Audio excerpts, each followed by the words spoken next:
Comicon's canceled. Bob Iger's back at Disney. And we've got our first look at Dune. All of this and more tonight on The Real Super Geeks. We almost didn't do the enemy opener. And welcome, everyone, to this week's installment of The Real Super Geeks. We have a lot of topics. Despite being in a worldwide pandemic, there is still lots of news for us to comment on. So we're going to try to get through as many of them as we can because we're overflowing with things to talk about. So let's start quick with our hellos and introductions, starting with the, sorry, Ross, eyebrows of Dune. Ross Bullock. How are you, Ross? I heard it snowed where you live today. Well done. Oh, Carlos. come on. Well, you should have seen that one coming. Freaking snowed this morning. About 2 inches of accumulation in April in Iowa. What the hell is wrong with this state? So, Carlos, of course he couldn't see it coming. He just woke up to it. That's all. Oh my. So, son, you get to go next. You survived a rather uncomfortable week, I guess. Tell us a little bit about it. Uncomfortable start of the week. By the way, my joke was, Iger's back, all right. It's messed up. Meanwhile, My 90s childhood music weird tastes. Oh, God. tonight, the part of Index will be played by one Bert Schnick. I already miss Index. But no, okay, so Easter Sunday, a whole bunch of storms rolled through, and although we didn't get the tornadoes like Louisiana and Mississippi did, we got a lot of straight line wind damage. And we have, our region is kind of isolated in the fact that we literally have two massive industrial power line connections to connect us to the power grid, and the straight line winds destroyed both sides of it's connected on both ends of the town, and both sides were literally just flattened by these straight line winds. And so we were literally without power for like 2 days and an hour. Well, I'm glad you survived. I enjoyed reading on Facebook how you grilled everything that was in your freezer so it wouldn't before it went bad. Yep.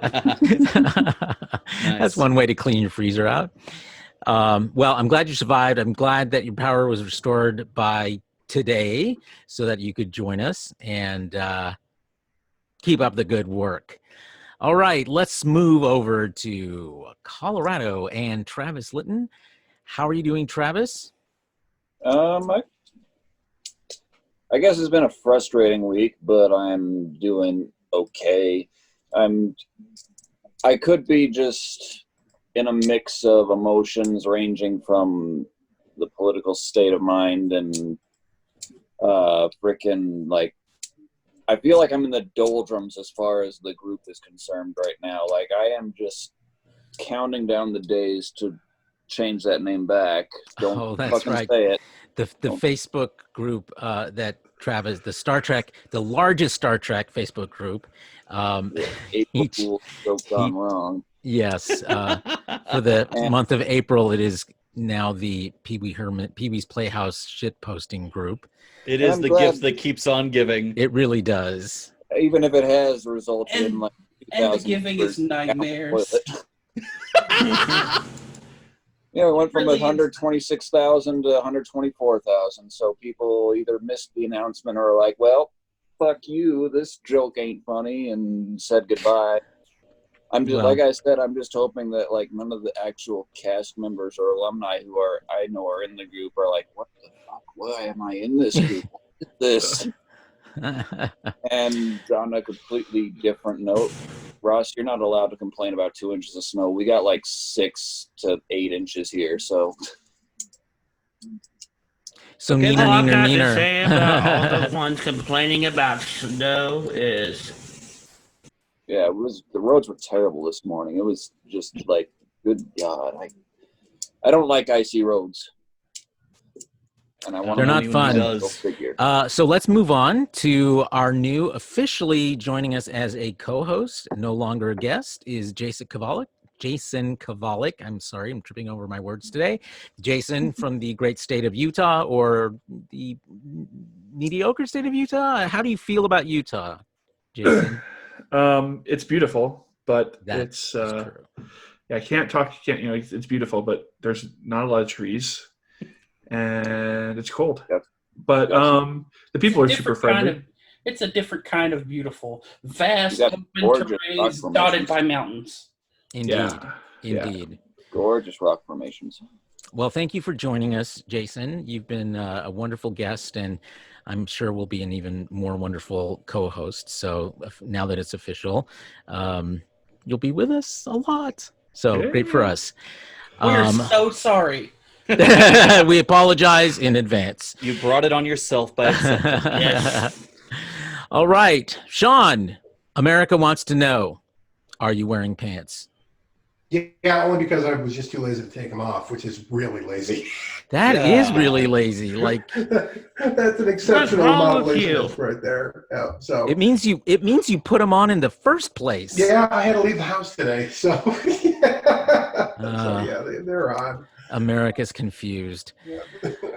All right. I'm How doing you been? okay. I'm all right. Have you guys seen what has entered my garage alongside the air hockey table yet? No. Is it a duck house? No, it's Is the it duck Slaughterhouse? related in any way? no. Jason's seen it. It's the I think Justin's seen it too. Yes. I broke down and got the arcade 1-up Star Wars cabinet. Nice. For the kids, and yeah, for the kids. Yeah. So now I have a full He's got size- that. What's that? He's got that Corona stimulus. Well, yeah, it's like I said, I if I had done that with the Corona check I got, no, my wife would have lost her shit. But no, I had my pennies saved up from my allowance. I said, fuck it. That's it. I'm doing it. I love the idea of you being on an allowance. Oh, That's hilarious. It's better for everyone. All right, let's finish up with our stalwart producer, Justin Burton. Justin, how you doing this week? Doing pretty good. It's I guess the days are kind of melding in with each other. It's it's been so long since I've actually left the apartment building. By this point, it's it's I don't know. I'm hoping this shit's over soon. Well, I spent the day biking around Seattle, and it was beautiful today, so I enjoyed that. Of course, tomorrow the rain resumes, so I'm that's so all I'm going to say glad- about that. Sadly, me being high risk, my doctor doesn't want me to leave the apartment, so he's like, "Stay in if possible. Try to stay in." Of course. I'm like, "Yeah, okay." I'll take rain over snow any day. I'm so Yeah, it's in glad here. you It's in don't here. live in the UK, Carlos. You would have been thrown to the ground and arrested. Fortunately, we're a little more open-minded here about the need for exercise. Unless you're in California. I thought California was letting you exercise. I know San Francisco was. It was until recently. Michigan also done something that really pissed off the people. So yeah, it's okay. We're getting into the bad topic here. Well, okay, but it is a coronavirus-related topic, so that brings us to our first official topic of the night, and that is the news that Comicon, scheduled always for the third week of July, has been canceled.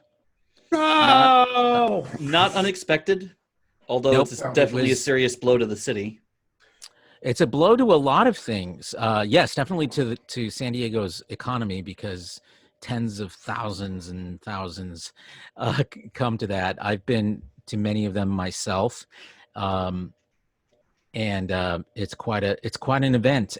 But it's also a kind of a staging, has become a staging for genre-related trailers, announcements. It's where we first heard about Discovery, or saw clips from, well, not really a clip. I I guess was- it was a concept Teaser of a teaser. animation. I was Yeah. I was in San Diego. I was outside of Comicon. I didn't have a ticket, but I was in the event surrounding the convention, which is incredible and fun when the first Discovery announcements were being made. So you were I was- event adjacent. Well, there are events when Comic-Con happens, you have everyone who goes to the convention itself, but the events of the convention spill out into the city Right. itself, and the Yeah. entire downtown area is just taken over by Comic-Con. At Padre Stadium, Nerdist and Geek and Sundry had taken over that and were holding kind of a mini convention over there. That's where I was first introduced to Critical Role. Mac Cosmetics had a huge Star Trek cosmetics That's right. I remember exhibit that. out there Right. where they had actresses as Seven of Nine to Paul and a few others.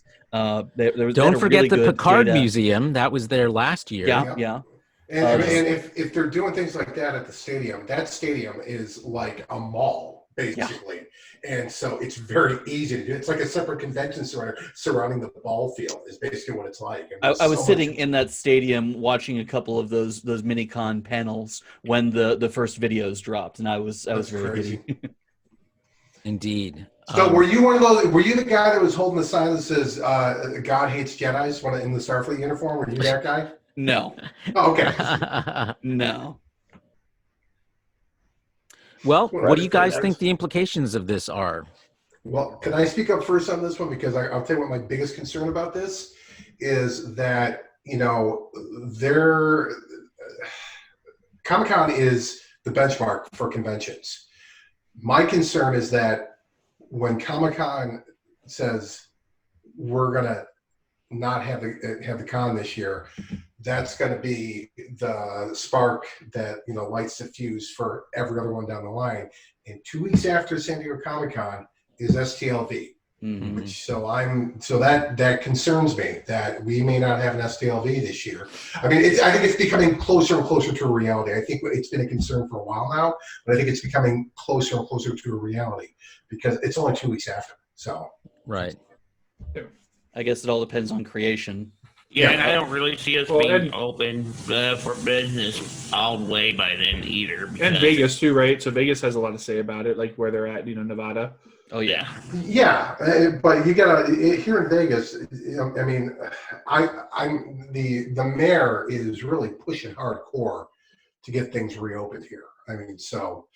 But it's not really the mayor's call, is it? It's not, but she gotta understand who our mayor is. Our mayor is Carolyn Good, the spouse of our former mayor, Oscar Goodman, was probably the most popular mayor this town has ever had.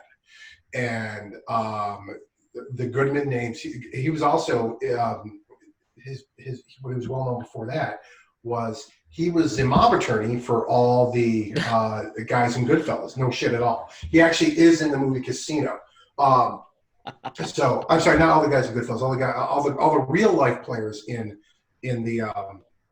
Casino. He was the attorney. He's actually has a cameo role in Casino. But that's his claim to fame. But he was enormously popular here, and he and Carolyn are both Democrats, and Steve Sisolak is our former county commissioner here in Clark County. So the Goodman family has a lot of power, and it has tight ties with the governor. So I'm going to go so far as to say is that Sisolak has been very good about maintaining the lockdown orders and everything else, and the stay-at-home orders, but there's a lot of intermingling going on here. So I would suggest that I would think that Las Vegas would probably be one of the more earlier candidates for reopening in not like next month or anything, but they'll be doing it sooner than most, I would imagine, because we have so much on the line with our economy so incredibly tied to tourism. So I mean, I don't expect it's going to be immediately. I expect it will be before then, before STLV for sure. So. Yeah, but is it? I mean, even though Vegas is open for guests in the casinos and the hotels, is it going to make sense for them to open up shows and open up to big conventions where you have, thousands of people in a single room? That's the issue. I think we're all coping with the uncertainty. I couldn't even tell you. I'm just throwing out my predictions based on what I know about the players in government here. That's how flat is your curve? It hasn't. To be honest, I haven't. He has to bend over first for us to know. But I will tell you that that I can, from what I can tell, it has slowed because they haven't made a big deal about it. So and Syslac is on every single day. But the other side of this is too that I am really so fucking surprised that we are not the hotspot for this not New York. And the reason why is because in Las Vegas, we have over 120,000 people who don't live here every single day under normal conditions, okay, from all over the world. So I just assumed that we were going to be the epicenter of all of this. And we haven't been. And it's gotten rough, but not like New York. You know what I mean? And,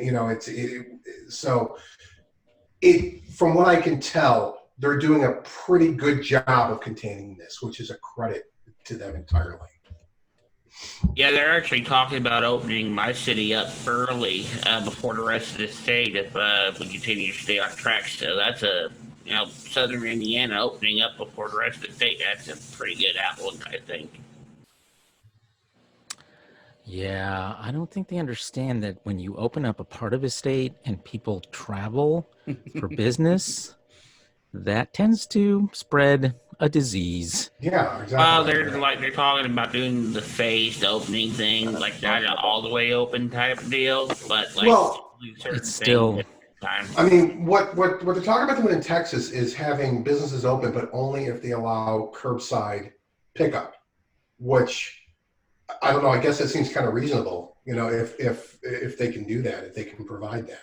Well, we've had that with curbside pickup. Well, yeah, but they do, right? You're talking about restaurants and grocery stores and things like that. What they're talking about doing in Texas is that other businesses too can open it, provided they have curbside pickup. So, they did that here about 2 weeks ago. He changed it on everything. So liquor stores are curbside now. Furniture stores are curbside now. Everything. Yeah. I think the funny thing is how much alcohol is being consumed now that people are at home. And nobody's shy about it either. Look at Korvac and his daily post down there with Every day is a different drink. Yep. I assume he ran out of alcohol. So what he is did Jason not. drinking now? And what is Come on. There we go. There you go. But that's normal for you, Ross. How about we veer back to the topic? I don't drink that much. I maybe have but one you do beer on the show. A day. And for the show, I might drink a little more, but normally my crazy drinking days are far behind me. That was at the peak of my Navy time when I needed it. Now, less so. Oh, speaking of which, I want to point out something really quickly. John Kirk has suggested that John Kirk's, he's been on our show before. He suggested that we do a show drunk, and I gotta say, I'm not opposed. I think it would be kind of hilarious if we did one. So I remember the last time you all did a drunk show, and that was fucking hilarious. So I fully support it. I did a commentary track on my first film. I don't remember 90% of it, but I'm told it's hilarious. You guys can get drunk all you want. I kind of spawn off alcohol. You're the wisest of us all, Travis. What's Travis doing there? Is he in the movie Bird Box? What's going on there? I've recused myself from talking about. He doesn't want to talk about the coronavirus. Hear no evil, see no evil. Oh, okay, so he is protesting corona discussions.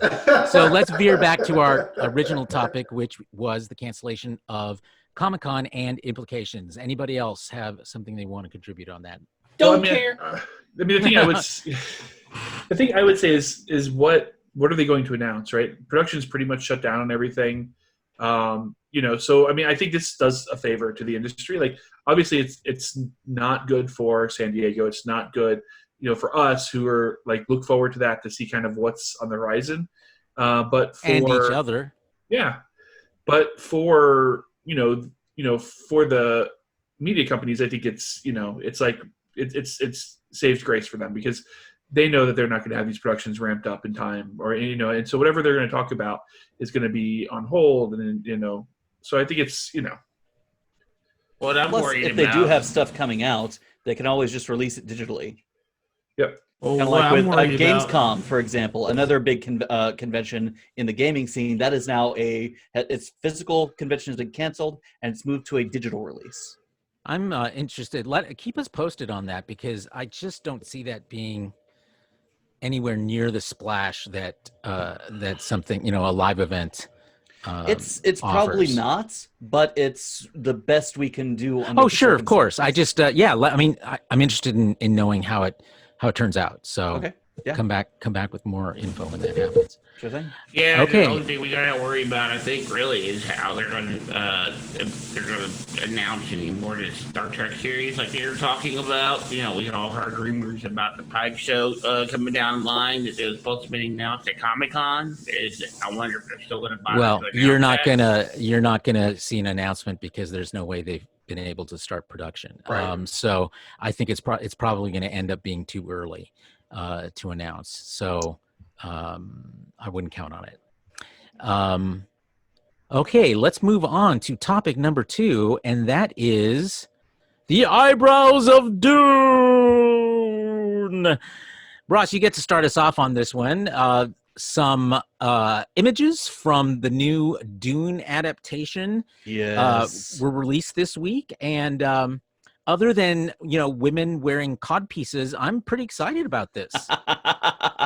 All right, so yes, I am quite excited for this as well, and let's see if I can share. There we go.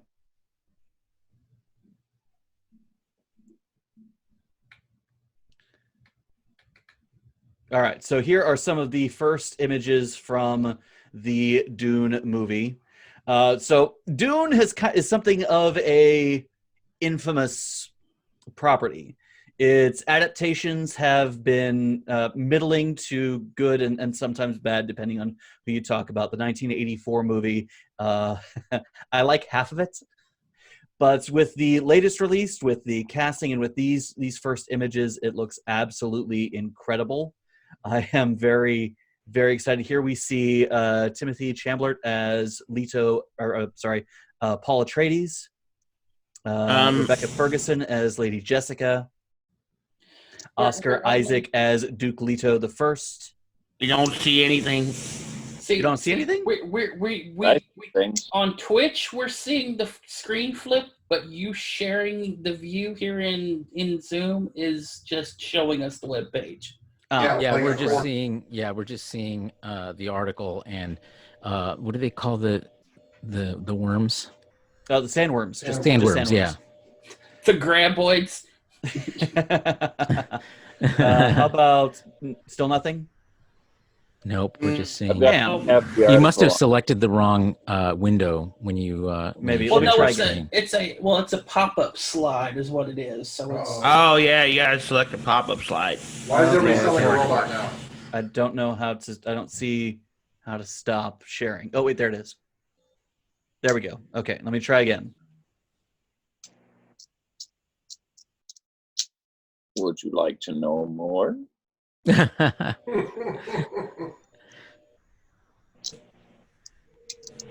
One of my favorite movies, so long as you consider it a satire. Which is exactly what It's well, the original seems one. This one actually seems to be taking itself quite seriously. Well, he's talking about Starship Troopers, is what Carlos is talking Oh, about. gotcha. The satire. Yeah, there you go. Good job. there we go. Okie dokie. Still There nothing? now There we go. Okay, Yeah. good. So we got our first look at the sandworm. Pretty standard. Timothy Chamblet as Paul Atreides. Rebecca Ferguson as Lady Jessica, Oscar Isaac as Duke Leto, Josh Brolin as Gurney Halleck, previously played by Patrick Stewart, Jason Momoa as Duncan Idaho, the House Atreides. What else we got here? I'm sure these are production photos for The Mandalorian. Stellan Skarsgård is going to be playing the Baron Harkonnen, my absolute really? favorite antagonist of any property. He looked ridiculous in the David Lynch movie. I hated how they did him in the David Lynch movie. Oh, they simplified him and made him just this mustache twirling bad guy of the week. He was so much more than that in the book. Oh, rant over. Right. Dave Bautista as Raban, so he's going to be really good. I don't know how to pronounce his last name. Desh Malakan as Piper DeVries. I love his transparent sweater, so And I'm the down with obvious that. Nazi lady. Charlotte Rampling as the Reverend Mother of the Bene Gesserit. Javier Bardem as Stilgar. God, look at this fucking cast. And one of the interesting things they did about this movie is the role of Liet Kynes, the planetologist, the advisor to the great houses about the planet. They gender flipped the character. Now, Shannon Duncan Brewer is playing that character, who was originally a male in the books. So that should be interesting. I haven't seen too much negativity toward it, but I know it's inevitably out there. It'll come. And of course, Zendaya as Shani. Remind me, which studio is producing this? Legendary. But through which major studio? That's through. Isn't that Warner Brothers? I believe it is Warner Brothers. I'm not sure. I'll have to double check. I think it is, because all the DC movies are Legendary. So okay, so that is all the currently released images. There's a few more out there. Zendaya has a few specifically of her as Chani, since she's the one of the most notable actresses, I think, way you could put it. So a lot of really beautiful images. I am very excited to see how this movie does. And most interestingly, instead of trying to cram the story of the entire book into just one movie, it's being split up into two. So yes, 2 parts. So that makes me happy. So that way they don't rush through it like David Lynch did in his. Yeah, I mean, now that we have movies, back then you didn't have 2-part movies, but now that has changed, the director for this movie in an interview said there's no way you could do this movie in this story in just no way in hell. Sci-Fi did a really good job of doing a mini series with it. Low budgets, and it was absolutely stunning. I loved it. It actually was very good. I remember that one, but nobody really remembers it. I remember coming out. I've never actually seen it. It was a good miniseries. It was better than the David Lynch. Sadly, they botched the sequels. Yeah, I didn't watch those. I like the original. They combined Heretics of Dune and Children of Dune into one series and ended up falling for the same problem. They rushed through the story and kind of messed things up. Fun fact, the first appearance of, what's his name? Young Professor Xavier. In First Class. Yeah. Oh, God, I can't believe I don't remember his name. He's Scottish. Also broken.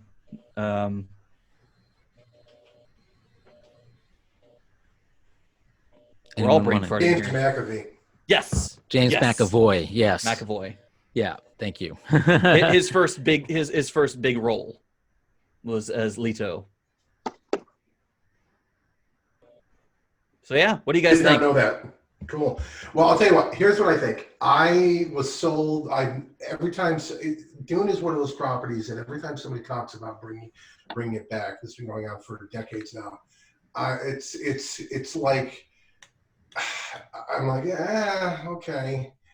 because I'm always concerned about, because of the first one, just, trying to go back to this property again. It soured me on it. However, when I saw who was directing it, I was like, fuck me, Blade Runner 2049. Right there. I was done, dude. Right there. Blade Runner 2049 is 1,000 times better than the original Blade Runner. I'm sorry. I have to disagree. Oh, God, it's so good. I don't even know how anyone It literally put me to sleep. Oh, my God. Really? Yes. Oh, Yeah. Okay. Well, I'm sorry for you. I will probably give it a love that rewatch just to make sure, just to confirm my opinion. But it was one of the slower moving movies I've ever seen. Yeah, Well, very happy for it. This is awesome. I thought it was a gorgeous film. I thought it told a much It looked better great, story. no doubt about that. I thought it told a much better story than the original film did, and I thought it was easier. It was far more accessible as far as what it was trying to do with the message it was trying to put out there, how poignant it was. And I have no doubt that this is going to be a phenomenal film. And the fact that when I saw the IGN article on this today too, that he says I wouldn't do it if they wouldn't let me do 2 films. I mean, well, it's like, well, there you go. I mean, yeah, I'm done. I'm completely sold now. I'm looking forward to it. Absolutely. Anybody else? Anyone else? I think it's going to be, fantastic. What's that, Travis? I said I've got nothing to say. My dad's okay.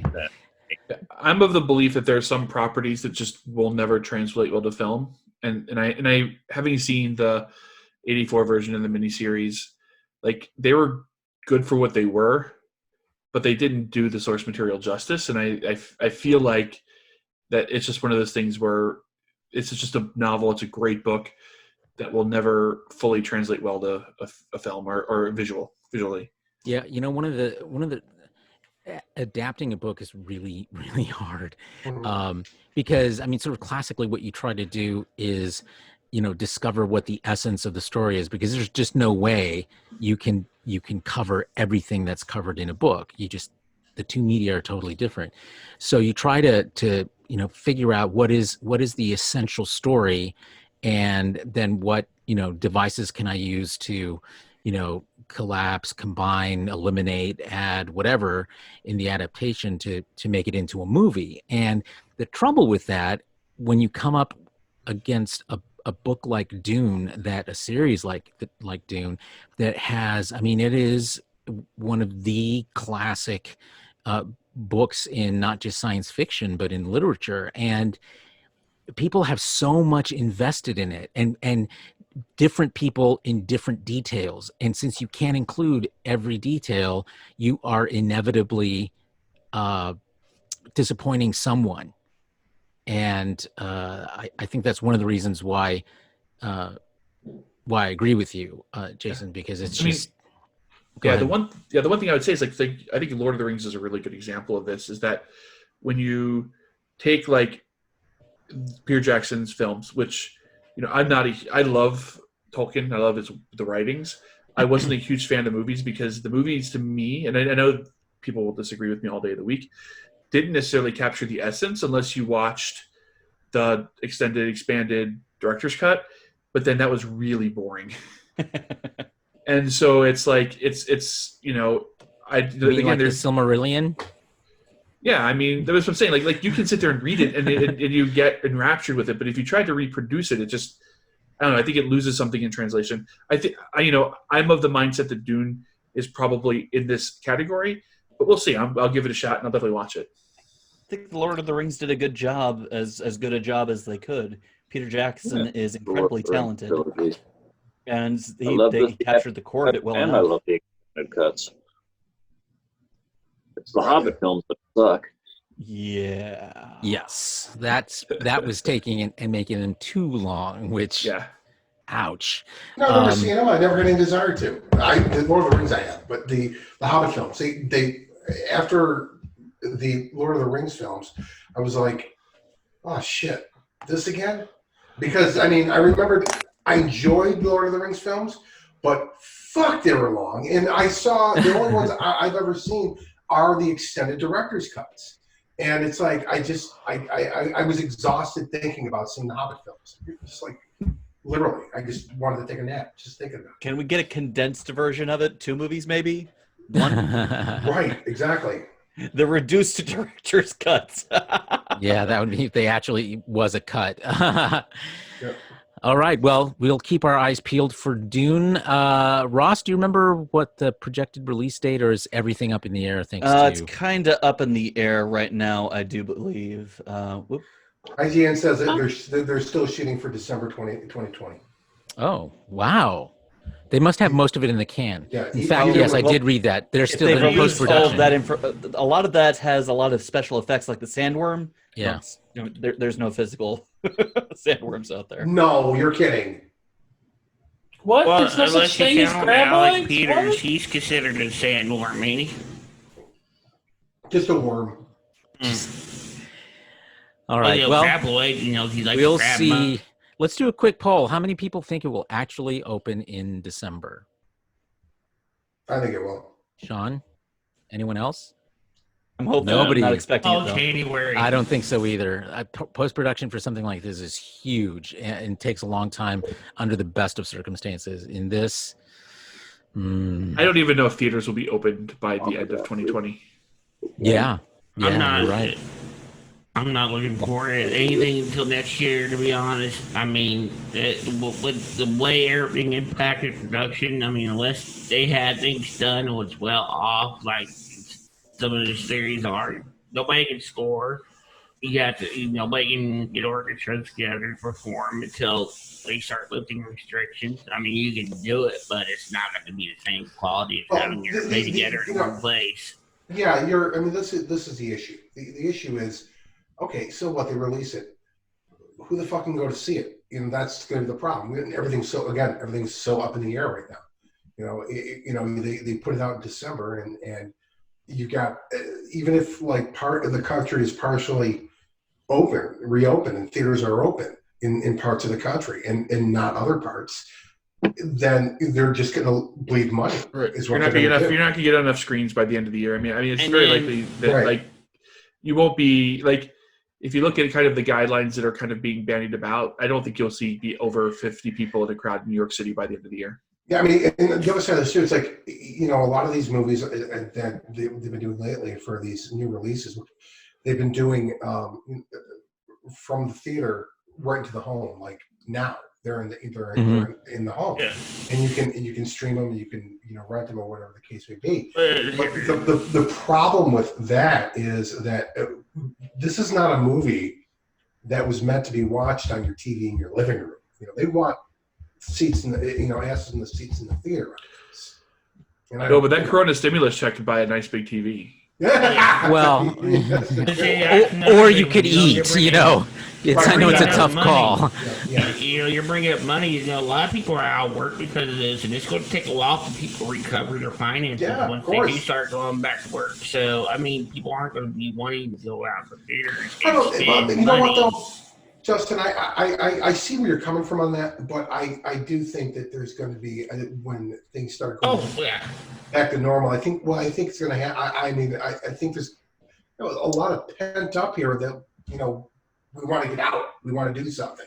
So You will I find a way that can do it. yeah. I mean, Everybody's gonna be able to. the question is, the question I as great as this movie looks to, there is the issue of there being, it's still a niche market for this film to begin with. It's not Star Wars, okay? The brand, it's not the Star Wars brand, and No, but they're aiming for a big splash, a mainstream splash. yes, right, and that's why They're not aiming for a niche audience. Hence the casting. I mean, just look at the names Right. in this Yeah. cast. Yeah, and this is kind of my point here is that's what they're targeting. It's going to be that much more difficult to do if a third or half the country is still shut down come December when they want to release it. So I mean, again, this is a problem. We don't know what it's going to be like week to week.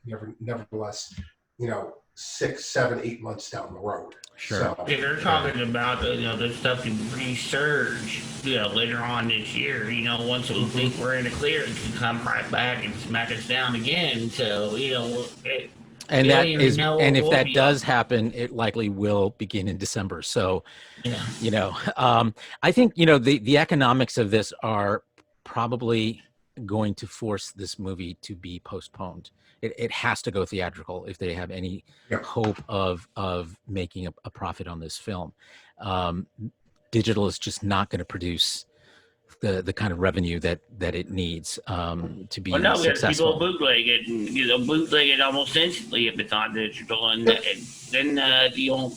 I mean, there's plenty of ways to capture video like that. It's not that hard for someone that knows what they're doing with a screen. Well, piracy is a problem, but it's not the problem to worry about. The problem to worry about is just how are they going to make money? And the business model of digital platforms is not going to produce enough revenue to justify what this movie costs. So I think Justin's point is that unlike if it's in the theater and the best you've got for pirates is cams, the moment something goes digital, all bets are off. It's in the ether. So you can't really have a new release blockbuster tentpole film like this. Yeah.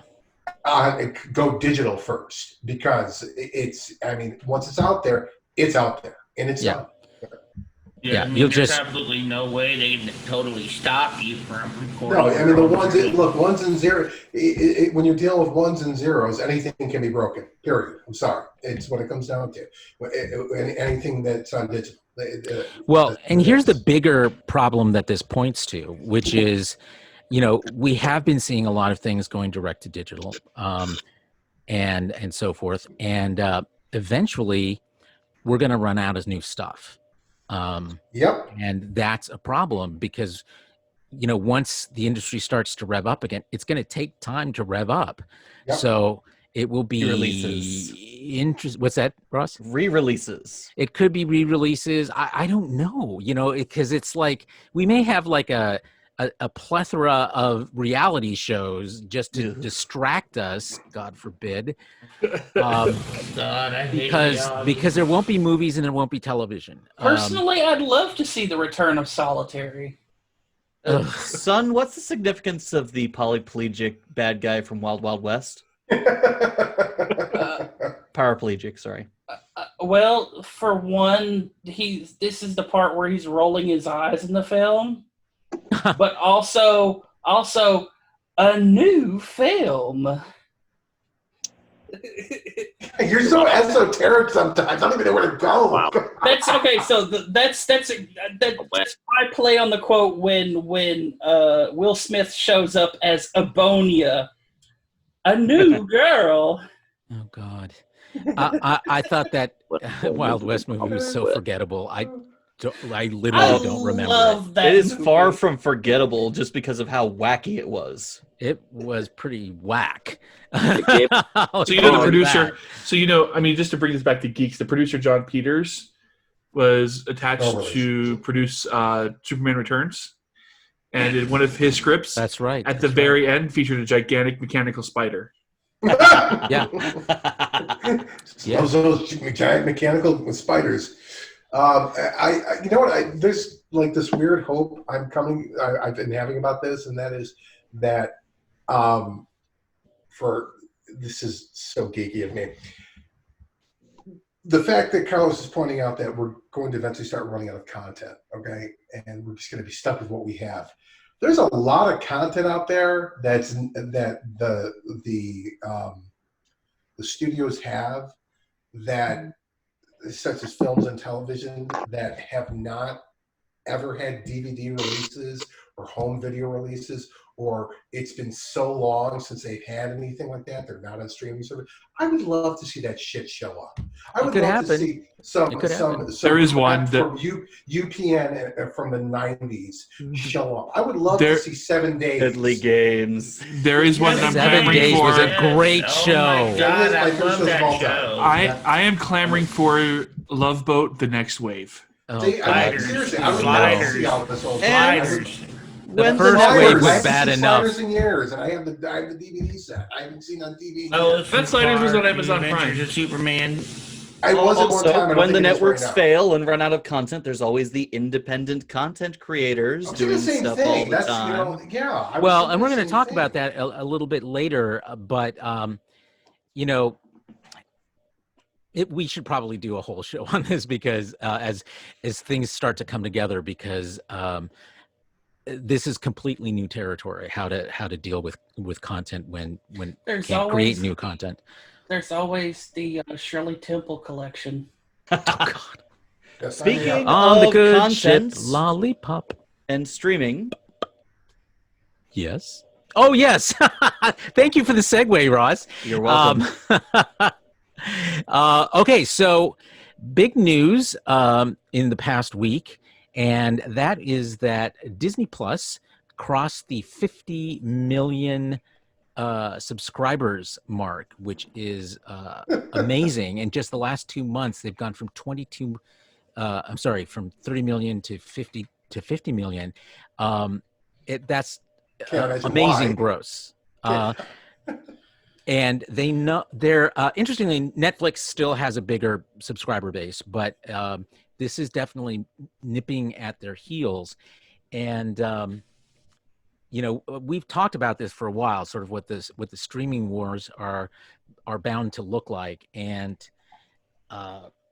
you know, Netflix, of course, has been putting literally billions of dollars into new content creation, even though its new content doesn't actually perform as well as legacy content has on that platform. Right, So, Jason? what's that, Shawn? Jason was pointing to his Dunder Mifflin shirt when you said that. He's absolutely Yes, of correct. course. The Office is one of the one of Perfect those example. Perfect Which example. which is leaving at the end of That's 2020. right. Going back to because- That's so Peacock, sad. right? does it go to Peacock or does it go to It's- HBO Max? I think it's going to Peacock, Yeah, I think it's but Peacock. I have the whole What- I have the whole series on DVD now. So And the background. You win for most ironic background of the week. Perfect. He's He's Wasn't that cosplaying. Peacock? He's cosplaying his entire stream tonight. He's got it And perfectly. then, of course, you get Netflix shows like Tiger King, which captures the imagination of the entire Stop it. country. This is what I'm talking about. Terrible. I refuse to see that show. Call I me still up. haven't. so you haven't watched it. You So like, have the to Tiger watch King- it. So we talked a little bit about the whole like streaming in this new realm, or this whole Yep. like content creation in this new realm. So they created a new episode of Tiger King in this whole. That's like, right. Sort of like Tiger King: The Next Generation or something. It was basically like an after show. Yeah, where, right. They interview yeah. the people. Yeah, involved. so like the guy from what's his name, Community, Joe McHale. Joe McHale interviewed the different He's colorful perfect for that. characters, and it was bad. It was a waste of 40 minutes. It really was. You had to watch The it whole just for the show pure was a comedy waste it. of time. No, Carlos. No, Oh, You have to I watch did- it. You have It's to pretty watch fucking it. fascinating. Yeah, It's like a train wreck. Of course, it's you watch gotta it, but watch it's it. not. It's not. It makes you. anything really. I worth promise you, watching. it'll make you feel better about you. Yeah, in this it's like- really I bad feel time. fine about myself without having to look down on. The same thing happened with Honey Boo Boo. It's like I never Oh my understood what that was God! about. Oh. my God! It's- I haven't like- thought about that in years. No, Thank you, why? Carlos. Don't compare. Don't He's a compare teenager Carol now. Baskin with. Don't compare Carol Baskin with Honey Boo Boo. I think.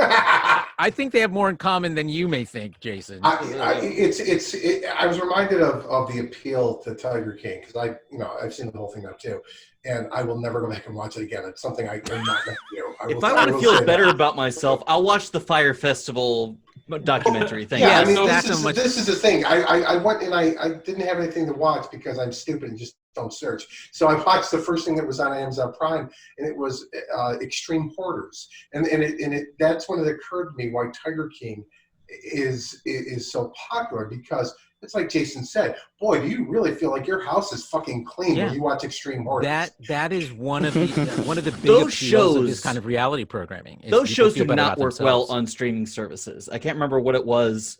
It was an Amazon show, something about weird habits or something like that. Yeah, they do not it's- translate well to streaming because they're designed to keep you hooked on a show to sit through the commercials. They give you a bit of information, a little tease, what's going to happen next. Find it after the commercials. Yeah, and it's very true, because I found myself not being able to get past episode 3 if on a Saturday, that thing, you know how they do the back-to-back shit on those cable networks on Saturday that just keep running episode after. I can do that, have it on in the background and do that, but I couldn't get past episode 3 on this Extreme Hoarders for that very reason, because it's like, okay, same shit. You know what I mean? No suspense here whatsoever, you know, but yeah, but it is a matter of, it really does, you know, looking at how these people that have this shit going on in their lives, it's like, God damn, you really do feel better about yourself. And what it all comes down to is that, you know, they're all the same people. They've all got the same problems. And it's like, after a while, it just, you know, it becomes boring. You know, you kind of like deal with the same shit over and over again. So how does this relate back to Disney versus Netflix? Streaming, Well, I guess. because of streaming, and what new content is going to look like, because Netflix has bet everything on new content, and new content isn't being made. But you know, they also know that the right marketing of legacy content can still keep, you know, or attract new subscribers. And in fact, while Disney did cross the 50 million subscriber mark, Netflix did not do so bad in this quarter. It added almost 8.5 million new subscribers. Right, but Probably based Tiger Because we King. don't have This is the anything thing, I better mean- to do. Exactly. well, this is the whole point of this. It does not surprise me at all that Disney Plus added 20 million subscribers. Of course they did. Everybody's kids are at home. Of course, you know, that's the obvious on that one. Netflix, you know, you've got you know, people who aren't working or have to work from home. You know, that this all makes sense. It's not like this should have been unexpected, but we kind of talked about this last week. Yeah. That this is the moment. This is the moment for services like CBS All Access to really step up their game and show what they've got, because they've never had, these streaming services have never had a better opportunity to really capture the home video market in general. So Well, hence And CBS it's not All just- Access is 2 months free. it's 2 and- months now. I didn't And even know. yeah, that. they extended it to 2 months and hinging it on Star Trek Picard. Well, they are the only ones. Google Stadia, which is a gaming streaming service, you subscribe. They gave away 2 months to YouTube Premium members. I have it because I watch a lot of YouTube and I'd like to avoid the ads. But they gave me 2 months free, and they have a selection of about a dozen or so free games. The only one of real interest to me is Destiny 2. It's okay. I don't think I'll stick with it. But then you've got services like Quibi, which is a streaming service that focuses on, it was originally marketed as mobile only.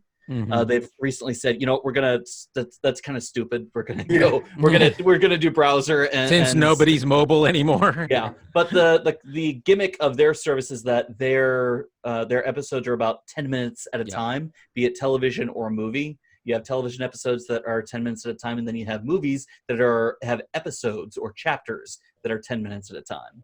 They resurrected Brooklyn Nine-Nine for that. That's right. Do you think that's going to work? I'm interested in other people too, what they think, the whole 10-minute, because back in like, you know, the early 2000s, the, you know, early 2010s, there was this movement towards, serialized online Right. presentations of 7 to 10 minutes, because back Webisodes. then people wouldn't watch more than about 7 to 10 minutes at a time, and so longer form content appeared to be going out of style. But then with with Netflix becoming Netflix, that sort of turned everything on its head, and now people became very accustomed to watching video online. So I'm wondering if Quibi is going to work. I'm not sure it's going to work. What do Well, you I've seen a reckon? lot of to say. YouTubers. Okay, one at a time. Start with Justin. Seen a lot of YouTubers actually say, quote the 10-minute rule because, people get bored after 10 minutes and then they'll, Well, start okay, clicking but, through the video or they'll click off. But the problem with YouTube is that's not accurate. The 10-minute limit is the amount of time before the algorithm itself catches up to the video. Anything less, and the algorithm will actually kick out a video for its trending. Sure, but the problem is it's YouTube.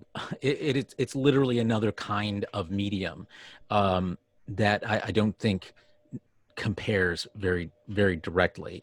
This Mostly is, because it's being produced by people who are not professionals. They're great, and a lot of this is not a slam on YouTubers. I think YouTubers are fantastic. It's just that doing long form content is really hard. Doing short form content, it is something that I think they've done a great job of, getting their hands around it and have found an audience from that. But Quibi is going towards making professional things in those same kinds of chunks, and I'm not sure. it's basically what they're doing, from what I can tell, is they're basically taking professional content in putting it in the YouTube format, is basically what I can tell they're doing. Yeah. Their biggest problem is that until now, they've been focused on making it a mobile-only service, kind of like Well, things that changed, of course, you might have you might have heard of and forgotten about Go90, which was a mobile-only platform. Mm-hmm. That worked out well. Up until now, Quibi has also been a mobile-only platform. That was Sure, and that makes sense. I mean, I see the logic behind it, which is people on mobile. People have become more and more accustomed to watching video, watching shows on mobile, and so the sort of 10-minute nature of it is something that you can watch on the bus or on a subway or whatever. But of course, now people aren't on buses and subways. And Not so near as much, at least. Yeah. So the question being, is Quibi's content going to translate to home watching as well as they hope? Well, I'll say this, that when I see a show that's a drama on Netflix and the episodes don't take advantage of the full hour and instead just give you 42 minutes as if there were commercials in there, like original Netflix content, it pisses me off. I'm like, why aren't you taking advantage of the full hour? You don't have commercials. Fuck. So, I mean, look, I become so accustomed to this medium providing the flexibility that network television doesn't provide, that, of course, a streaming platform like YouTube doesn't provide, that it's like I come to expect more out of my episodes in 10 minutes at a time. This has no appeal to me, is really what I'm getting at here. It's like I wish it did. It doesn't. I don't, for myself, that is. I mean, it might appeal to a lot of people. I think we're going to have to rename you DJ Harumph, Shawn. I know. Son, you were going to say something. Well, before Go90 collapsed, it did move to browser-based, because that's literally the only way I watched most of Babylon 5. I'd say Babylon 5 was on it. Yeah. That's crazy that Babylon 5 was my show. It's just crazy to me that Babylon 5 was on a mobile-only platform. That's so weird to me. That's Verizon for you, or sorry, AT&T. AT&T. No, I've still not seen the Verizon. Farscape films, so. I have it. The last gasp of machinima. I was literally the end of Farscape is a cliffhanger, and I'm like, okay, so I still have the cliffhanger in my head. So. A lot of people. All right, so let's talk a little bit more about Disney, which, on the plus side, its streaming The platform. Disney Plus side. Yeah, its Waffle. streaming platform has performed amazingly well, and has taken advantage of the opportunity presented by, people having to stay home during a worldwide pandemic. But Disney's other branches of its business have not been so fortunate, and what we've seen is them losing a lot of money with the closure of their theme parks around the world, their resorts, their cruise lines, etc. And that is probably going to impact their bottom line in a less than pleasant way for its stockholders. And the sense of crisis around this has brought back the about to be retired CEO Bob Iger to help manage the crisis. A lot of people were saying, well, he was trying to leave. He saw this coming, or saw something like this coming, so he got the hell out, so he didn't have to deal with it. Except he is coming back to guide the company to navigate them through these rocky waters. Is it going to work? Is Bob Iger ready to lead Disney through a post-pandemic desert? Oh. Well, one of the things that I thought was really interesting is that Disney's spent a lot of time in anticipation for Galaxy's Edge. They spent a lot of time, a lot of thought around crowd control in the parks, and they've really kind of gotten it down to a science to where basically they tell you. I mean, if the park gets to a certain threshold, they tell you when you can and can't go into Galaxy's Edge. And so what I imagine is that we'll probably see as they look to reopen, I think we'll see those kinds of strategies kind of playing out, like that they'll really kind of control your experience through the day, when you can go to what parts, and kind of be very prescriptive so that they can manage the number of people moving through attractions, moving people. Isn't through that sort of queues. presuming that a lot of people are going to start going to Disney parks? Well, who knows? I don't Maybe think they'll- that's going to happen. I mean, but who Iger has knows? already said that they're laying off, probably permanently, a significant portion of their theme park employees. So, I'm sorry. They I could didn't have mean to rock over your son. Go They ahead. could have a coupon day. Well, I think the experience is going to radically alter when they do reopen. I think to your point, I think your point's valid. We're not going to see huge crowds showing up, but I think what you probably will see is you'll probably see social distancing squares in the queue lines. So you'll see shows where seating has been removed to allow for social distancing between family groups and things like that. Mhm. You'll see capacity for the attraction capacity significantly curtailed, which in turn might mean significantly higher cost, and which then would drive down demand. And they were even further. already high costs. Yeah. To get the admission into Disneyland these days is just like astronomical. Wouldn't it be less? Wouldn't the demand be less?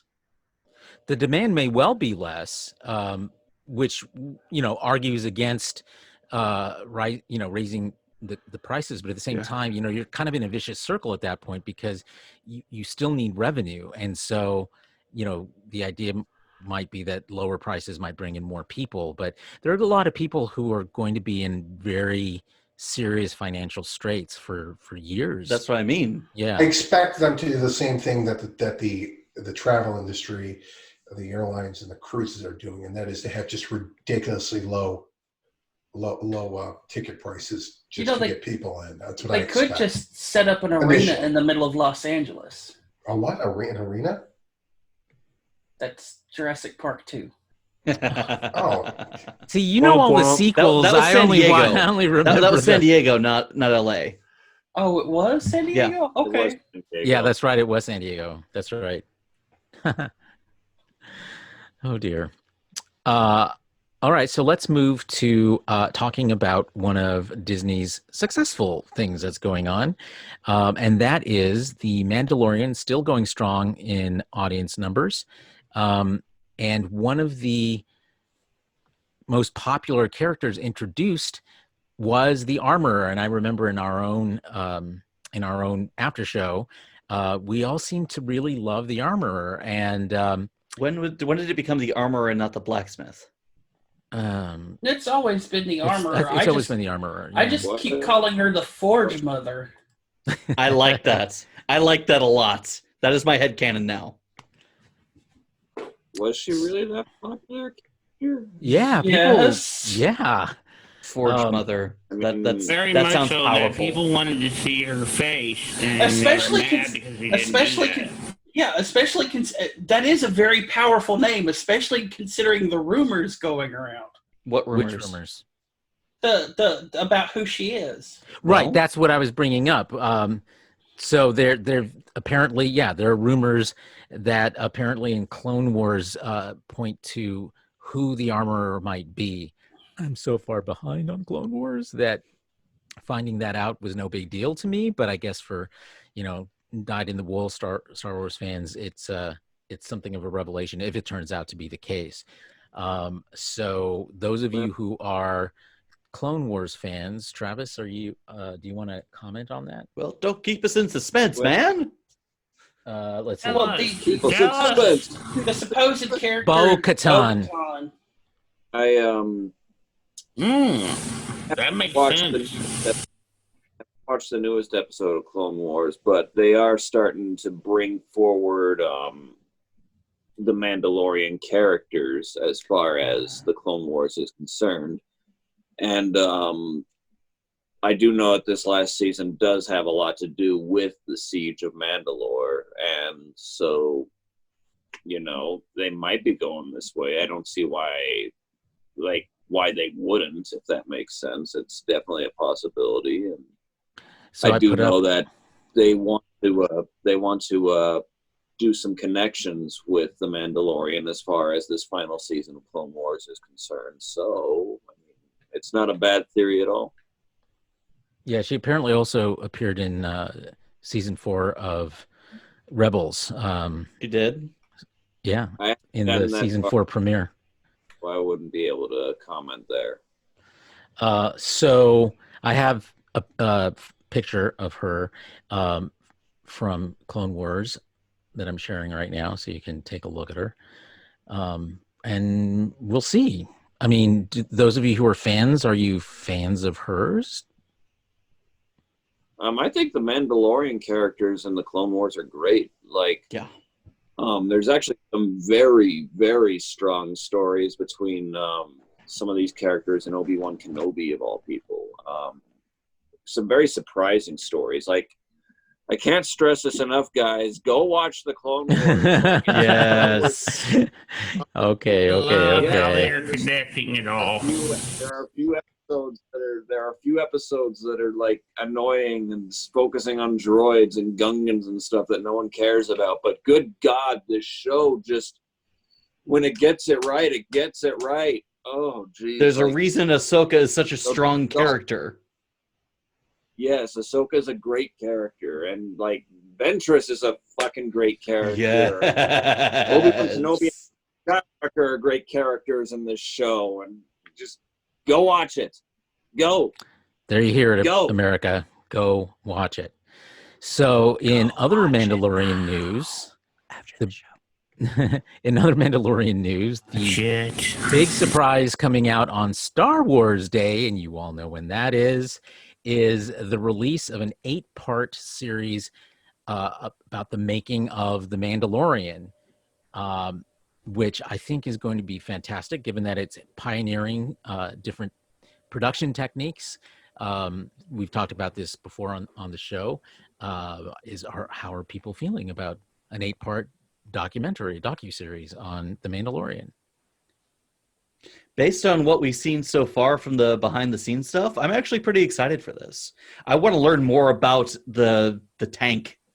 That's the photo that I'm sharing right now. Enclosure. You can see it in use in the photo that I'm sharing right now, because you can see lights against the sky, and if you just crop that out, it looks like they're really where they are, in this desert landscape. And such plus, an ingenious filming method. yeah, it's fantastic. It's only now that we have the technology to really pull it off. I think it's revolutionary. I saw the video on YouTube about this. This is going to change filmmaking forever. I think going forward, being able to do this especially for these big budgeted movies and shows where they have to literally create from scratch other worlds. It's amazing what they've done with this. They could have made Stargate. So They could have made Stargate SG-1 on planets other than like Canadian Vancouver? pine forests. Yeah. yeah, And it's not necessarily new technology. It's an evolution of something. When we first talked about this a few months ago, they did this before with Dune, with the miniseries, where they had a mural that wrapped around the soundstage to act as the background of the deserts of Arrakis. dude, Well, they've been doing video this. games before too. Starfleet Academy. Has anyone ever played that one? Well, that was all favorite green subject. screen. That's a little different. all green screen. Yeah. Well, this isn't green screen. This is exactly the opposite of green screen. This is actually projecting the images as you're set, is what it does. And the projected lighting from those images lights the actors inside, exactly. so they don't Right. have to worry about any extra lighting. Yeah, exactly. This would and this honestly, it's like you said, Ross. You're absolutely correct. This is not an idea. This is just perfected, is what it is. This actually goes back. The basis of this goes back to the 1920s, when in the silent film era, when they would project behind a rear projection. A rear projection, right? And of course, it's so much more convincing now. I had no idea. I just assumed it was all green screened and digitally animated after the fact. No, that's And not location. yeah, exactly. Or on location, and you come to find out this whole fucking planet is a goddamn set. It's like it's just the most amazing video. I am so stoked about this miniseries documentary. I first of all, I'm a huge documentary nut anyway. Especially when it comes to, there's like three things I love. I love true crime, true crime and film production are like, when it comes to series. Those are like the ones that are like my biggest ones. And this is like, to me, this is as good as getting a new Star Wars live action dramatic series. I am so stoked about this. I can't get it done. I definitely plan on tuning in. Anyone else? Definitely. Yeah. CBS, maybe you should do this with Star Trek too. I was getting ready to say that. That would be awesome if they employ this with Star Trek. Maybe they will. I mean, well, no, I'm sure. They'll use the Vasquez rocks anyway. Right, yeah, those are their. They're all those. Yeah. Has CBS bought those yet? Found a way? I mean, but my point being is, I would love to see more behind the scenes content like this, production content for Star Trek, because as much as I've always enjoyed it on the DVD boxes and the Blu-ray boxes come out, it's been very thin the past few years, all things considering. It has not nearly been as expansive as it used to be. I want more of that. I'll challenge you on that though, because we do get, it's not long, but CBS has been very good about giving us snippets of different aspects of the production. Like a good example is after the Picard finale, we got the Blue Skies segment that was released with Issa Brown's, singing and talking about how that kind of came together, and so we are seeing snippets of that. It's not to the scale of an 8-part miniseries. That's what I want. But we are seeing. I'm just saying. Wants. CBS is providing us content like that. That's a look behind the scenes. I don't think that anyone anticipated this. I think this is probably just a lot of like footage that was just laying around that Disney's been able, and probably Jon Favreau has been able to convert into a. Oh, I totally disagree. I'm sure that they planned on this the whole time. 8-part miniseries don't happen by accident. They're planned out. My guess is that this was very, very. In my own movies, we plan all the B-roll, everything that we know we're going to be using in the extras on DVD and Blu-ray, so that we can make sure we have everything in the can that we need. So yeah, and this is kind of my point here, is that It's been quite clear on the last 2 seasons of Star Trek Discovery, based on how thin the behind the scenes stuff is. When I say thin, I mean it's there. It's just not nearly as expansive as something like this. What I'm hoping is that CBS says, well, we can't produce Star Trek right now.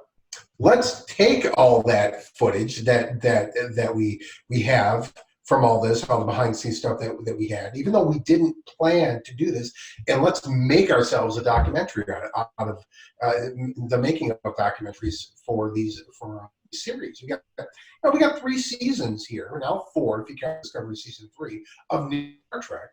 There's got to be content out there that they've got sitting around that they can patch together and put something out there. I think it was like just a few days ago that they released a nice 13-minute video of a time lapse of just the construction of the Discovery. Yeah, I saw that. It's 38 minutes, and I get through about 3 of it, and I start falling asleep.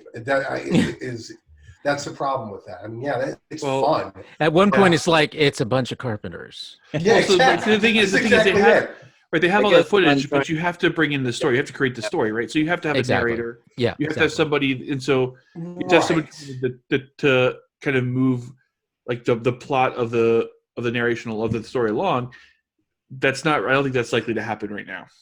Yeah, this is basically a one-off, but I agree with you, Shawn. I think if CBS is smart, they'll look at this, people being stuck at home and the dearth of new content in a new way, and can repackage it or package it, I should say, exactly, into something like this, because people will be hungry to, especially depending on how long Discovery's post-production is being delayed for. So yeah. Actually, heard on that it's going to be delayed for a bit because they can't get it scored right now. I have not heard that. I did read that. I think it was Trek movie. Because they can't bring in an orchestra to score it. I don't think that's an insurmountable obstacle, though. No, it's not. Because they can. What's that? Yeah, no, but they can. No, they're not going to be, because it's all done on separate tracks. So it's not insurmountable. It's not easy to do, but it's time consuming to do is what it comes down to maintain social distancing and still be able to put together a score with a full orchestra. Because classically they have an entire orchestra, entire orchestra, and they're watching the show and playing along with it, so that they get everything timed properly. The other option is they could go with a partially synthesized score. It just depends on what CBS is weighing, in the balance, given their need for CBS All Access's need for new content, and they may use a synthesized score, or partial orchestra and certain instruments synthesized. I mean, there's a lot of things they could do that could speed this along, because I don't see this being literally the hang up that would keep Discovery from being. I mean, CBS All Access is too much at stake to let that be the thing that gets in their way. So I wouldn't be surprised if they did do something temporary for the first airing, and that in the future, or for the releases, that they do a rescored, or a fully orchestral score, I should say, later on. Lord, most of us went into the wrong career for a living, huh? As opposed to what? Become an orchestral musician, see movies early. That's true. But you don't really get to enjoy them as much.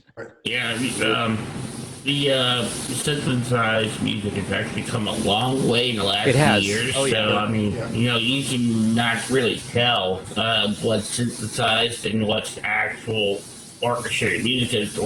Musicians can, but... Well, yeah, real musicians can, but the average person's not going to be able to I mean, did you hear the Mandalorian soundtrack? There's some synthesis in there. Oh, yeah, well, if you watch the first 3 episodes of The West Wing, that orchestra is synthesized, and then in the opening credits, So episode 2, 3, and 4, and then going to episode 5, it's a full orchestra. Interesting. I'll have to Just rewatch saying, that. Yes, as wishful thinking as this is, if you need some new content, I mean, you could always remaster DS9. That's not going to happen, and that would take too Oh long. God, it's such. Oh, to Travis, I am so on board with that. Sorry, I said, folks. Won't happen, no. Look, you know what? You know I what? don't care. Screw remastering DS9. Just actually make a first episode for season 8. Oh, wouldn't that be great?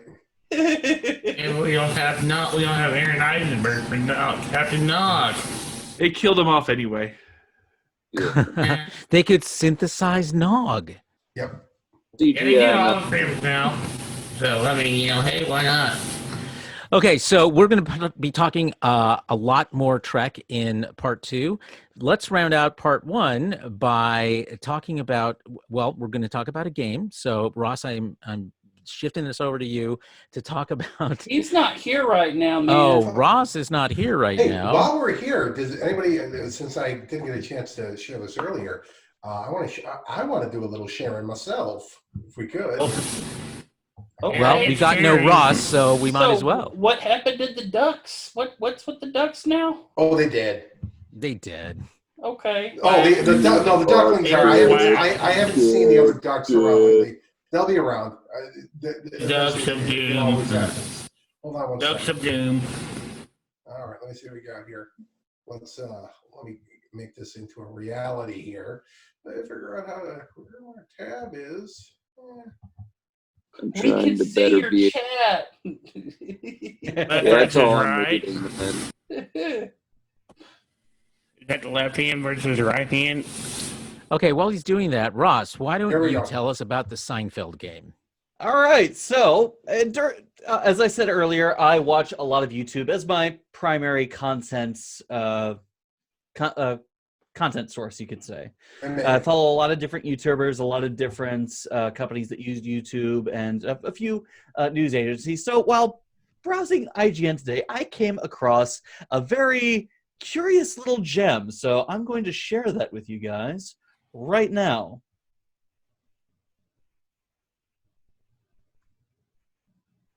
I'm not seeing nothing. I just shared it. You Give see it? him just a minute. You guys see it? Yes, we see it. There it is. You didn't share audio. Damn it. Newman. All right, we'll try this again. One With more computer time. sound. There we go. New York and complain about the tiny little inconveniences ruining your life? Have you ever wanted to be a terrible person with no consequences? Live in a nice apartment in New York and complain about the tiny little inconveniences ruining your life? Now you can with Seinfeld, the game about nothing. Play as Jerry, George, Elaine, but not Kramer. No one can control Kramer. Jerry's weird up what it's like to be a lovable, compulsive liar. Feel as if you were dumping beautiful women in New York for trivial reasons yourself. Entertainment Weekly says, being able to play Elaine alone is sponge-worthy. New York Times says, who needs violent video games? Being Jerry Seinfeld is the ultimate power fantasy.